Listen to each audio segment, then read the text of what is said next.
Namaste friends, Sarvesham Swagatam.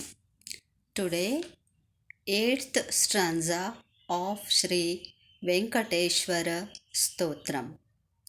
Sumukam suhrudam sulabham sukhadam swanujancha sukaya mamoghasharam apahaya raghudvayamanyamaham न कथञ्चन कञ्चन जातु भजे.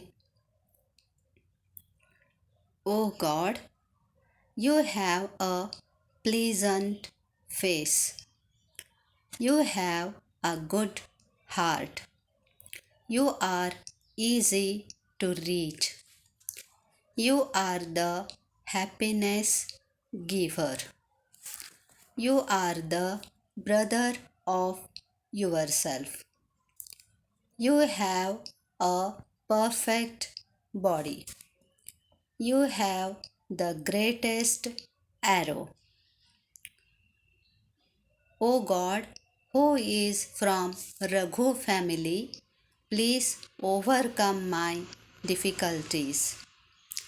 I don't know anyone other than you to pray. ಓ ದೇವನೇ, ನೀನು ಸುಂದರ ಮುಖವನ್ನು ಉಳ್ಳವನು. ನೀನು ಒಳ್ಳೆಯ ಹೃದಯವಂತನು. ನೀನು ಭಕ್ತರಿಗೆ ಸುಲಭನಾಗಿರುವವನು. ನೀನು ಆನಂದವನ್ನು ಕೊಡುವವನು. ನೀನು ನಿನ್ನ ಸ್ವಂತ ಸಹೋದರನಾಗಿದ್ದೀಯ.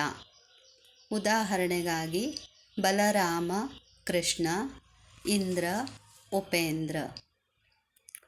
ನೀನು ಕೋಮಲವಾದ ಶರೀರ ಹೊಂದಿದ್ದೀಯ. ನೀನು ಅಮೋಘವಾದ ಬಾಣಗಳನ್ನು ಹೊಂದಿದ್ದೀಯ. ಓ ದೇವನೇ, ರಘುವಂಶದಲ್ಲಿ ಜನಿಸಿದವನೇ, ದಯವಿಟ್ಟು ನನ್ನ ಕಷ್ಟಗಳನ್ನು ಪರಿಹರಿಸು. ನಿನ್ನನ್ನು ಬಿಟ್ಟು ನಾನು ಇನ್ನೊಬ್ಬರನ್ನು ತಿಳಿದಿಲ್ಲ. ಧನ್ಯವಾದಃ. Thank you.